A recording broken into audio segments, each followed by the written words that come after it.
बिस्मिल्लाहिर्रहमानिर्रहीम। अस्सलाम वालेकुम। कैसे हैं आप सब? उम्मीद करती हूँ सब खैरियत से होंगे। आज बनाएंगे बहुत ही टेस्टी चिकन मैक्रोनी। बनाना इसको बेहद आसान है, मिनटों में ये बनकर तैयार हो जाती है और खाने में ये उतनी ही जायकेदार होती है। स्पेशली बच्चों की ये बहुत ही मोस्ट फेवरेट है। तो कुछ टिप्स और ट्रिक्स के साथ इसको बनाएंगे, बहुत ही टेस्टी चिकन मैक्रोनी बनेगी, चटपटी मसालेदार बनेगी और जो इसकी वेजिटेबल्स हैं वो बहुत ही क्रंची रहेंगी। तो वीडियो को स्किप मत कीजिएगा, एंड तक देखिएगा ताकि रेसिपी का कोई भी पार्ट आपसे मिस ना हो। और अगर आपको रेसिपी पसंद आए तो चैनल को भी सब्सक्राइब करें।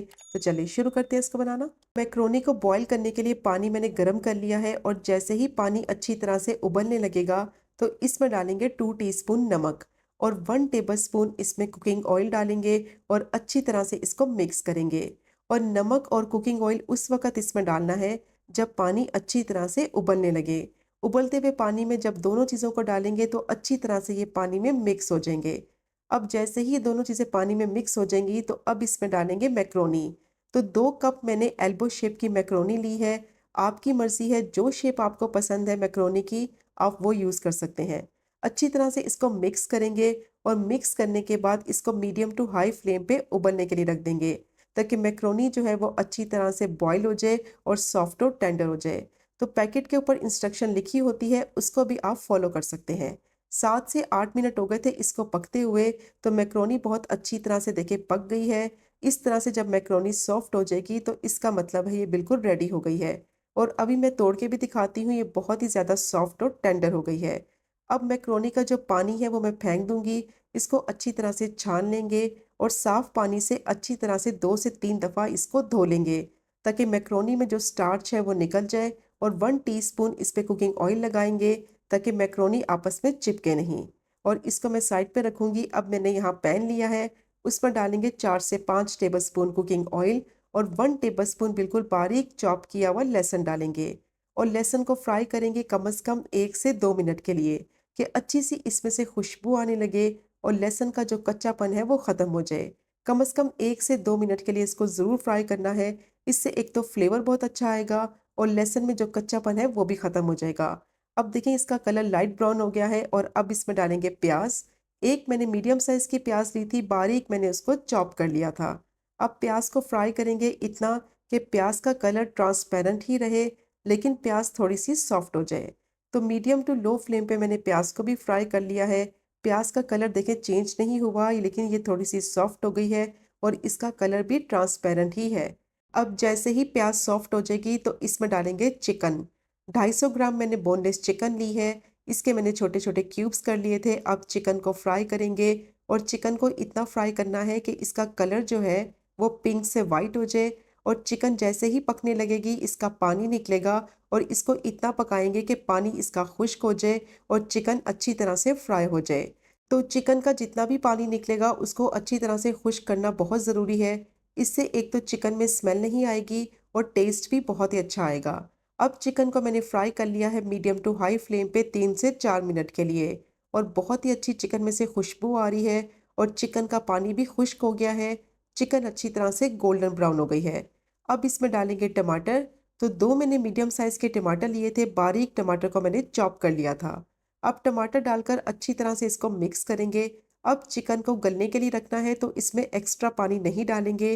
टमाटर के पानी में ही चिकन अच्छी तरह से पकेगी और सॉफ्ट और टेंडर हो जाएगी। अब इसको मैंने मिक्स कर लिया है, कवर कर देंगे इसको और मीडियम टू लो फ्लेम पे इसको पकने के लिए रखेंगे 5 से 6 मिनट के लिए। टमाटर भी अच्छी तरह से सॉफ्ट हो जाएंगे और चिकन भी बहुत ही अच्छी तरह से टेंडर और सॉफ्ट हो जाएगी। अब इसको पकते हुए 5 मिनट हो गए थे। टमाटर देखें कितनी अच्छी तरह से सॉफ्ट हो चुके हैं। चिकन भी बहुत ही अच्छी तरह से सॉफ्ट और टेंडर हो चुकी है। बोनलेस चिकन है इसलिए इसको गलने में ज़्यादा टाइम नहीं लगेगा। अब जो इसमें थोड़ा बहुत पानी है उसको मैं अच्छी तरह से खुश्क कर लूँगी। फ्लेम को मैंने मीडियम टू हाई कर दिया है और हाई फ्लेम पे टमाटरों का पानी अच्छी तरह से खुश्क कर लेंगे। और देखें टमाटर कितने सॉफ्ट हो चुके हैं, कितनी अच्छी तरह से ये चिकन में मैश हो गए हैं और चिकन भी बहुत ही अच्छी तरह से सॉफ्ट हो गई है। एक्स्ट्रा पानी मैंने इसमें बिल्कुल भी नहीं डाला है, उससे टेस्ट और फ्लेवर ख़राब हो जाएगा। टमाटर के पानी में ही चिकन पकेगी और बहुत अच्छी तरह से सॉफ्ट हो जाएगी। अब इसमें डालेंगे स्पाइसेस। 1 टेबलस्पून इसमें सोया सॉस डालेंगे, 1 टेबलस्पून ही चिली सॉस डालेंगे जिसको हॉट सॉस कहते हैं और 1 टीस्पून इसमें सफ़ेद सिरका डालेंगे। और अब इसमें 3 टेबलस्पून टोमेटो केचप डालेंगे। इससे बहुत ही अच्छा टेस्ट आएगा। 1 टीस्पून इसमें नमक डालेंगे या फिर आप अपने टेस्ट के हिसाब से डालें। 1 टीस्पून काली मिर्च का पाउडर डालेंगे। अब अच्छी तरह से इसको मिक्स करेंगे और 1 से 2 मिनट के लिए मीडियम टू हाई फ्लेम पे इसको अच्छी तरह से पका लेंगे, ताकि जो स्पाइसेस डाले हैं उनका जो फ्लेवर है वो चिकन में आ जाए।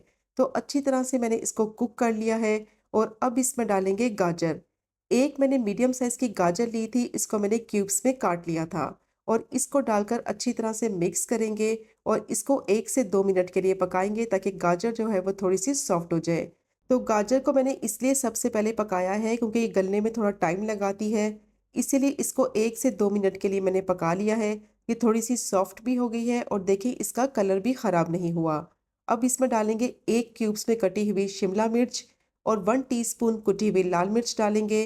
अच्छी तरह से इसको मिक्स करेंगे और बस 1 से 2 मिनट के लिए पकाएँगे, ज़्यादा नहीं पकाना, वरना शिमला मिर्च का कलर ख़राब हो जाएगा और ये बहुत ज़्यादा पानी छोड़ने लगेगी।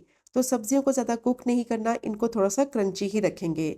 अब बहुत ही ज़बरदस्त मसाला रेडी हो गया है और इसमें डालेंगे मैक्रोनी। और मैक्रोनी देखें आपस में बिल्कुल भी चिपकी नहीं है।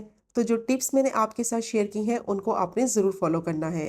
2 टेबलस्पून स्प्रिंग अनियन डालेंगे बिल्कुल बारीक चॉप की हुई और अच्छी तरह से अब इसको मिक्स करेंगे। फ्लेम को मैंने मीडियम टू लो कर दिया है। साथ-साथ ये पकती भी जाएँगी और अच्छी तरह से मिक्स भी करते जाएँगे, ताकि मसाले में मैक्रोनीज़ का जो फ्लेवर है वो अच्छी तरह से आ जाए। तो देखें अच्छे से मैंने इसको मिक्स कर लिया है और बहुत ही मज़ेदार, मसालेदार, चटपटी ये मैक्रोनी बनती है। फ्लेम को मीडियम टू लो ही रखना है इस पॉइंट पे, वरना मसाला जो है वो नीचे से फ़ौरन से जलने लगेगा। तो जैसे ही मैक्रोनी को मिक्स करेंगे तो लास्ट में इसमें डालेंगे 1 टीस्पून ऑरिगेनो। इसका बहुत ही अच्छा फ्लेवर आएगा मैक्रोनी में। मिक्स करेंगे इसको और कवर करके मीडियम टू लो फ्लेम पे 3 से 4 मिनट के लिए इसको रख देंगे, ताकि मसाले का जो फ्लेवर है अच्छी तरह से मैक्रोनी में एब्ज़ॉर्ब हो जाए। अब मैं फ्लेम को ऑफ कर दूंगी। बहुत ही मज़ेदार, चटपटी, मसालेदार मैक्रोनी रेडी हो गई है। और देखा आपने इसको बनाना कितना आसान है, बहुत ही टेस्टी बनती है। और देखें कितनी खिली-खिली ये मैक्रोनी बनी है, बिल्कुल भी आपस में चिपकी नहीं है और जो मसाला है वो बहुत ही टेस्टी बनता है। तो ज़रूर ट्राई कीजिएगा इस मज़ेदार सी मैक्रोनी की रेसिपी को, जो कि बहुत ही मज़े की बनती है और ये देसी स्टाइल में आप बनाएँगे तो यकीन करें आपको बेहद पसंद आएगी। बच्चे बड़े सबकी ये बहुत ही मोस्ट फ़ेवरेट होती है। तो ज़रूर ट्राई कीजिएगा इस मज़ेदार सी रेसिपी को, जो कि बनाने में बेहद आसान है, खाने में उतनी ही ज़ायकेदार। और अगर आपको आज की वीडियो पसंद आए तो चैनल को सब्सक्राइब करें, वीडियो को लाइक करें और शेयर करें। इंशाल्लाह मिलेंगे अगले कुकिंग व्लॉग में फिर एक नई रेसिपी के साथ। तब तक मुझे अपनी ख़ास दुआ में याद रखें। अल्लाह हाफ़िज़।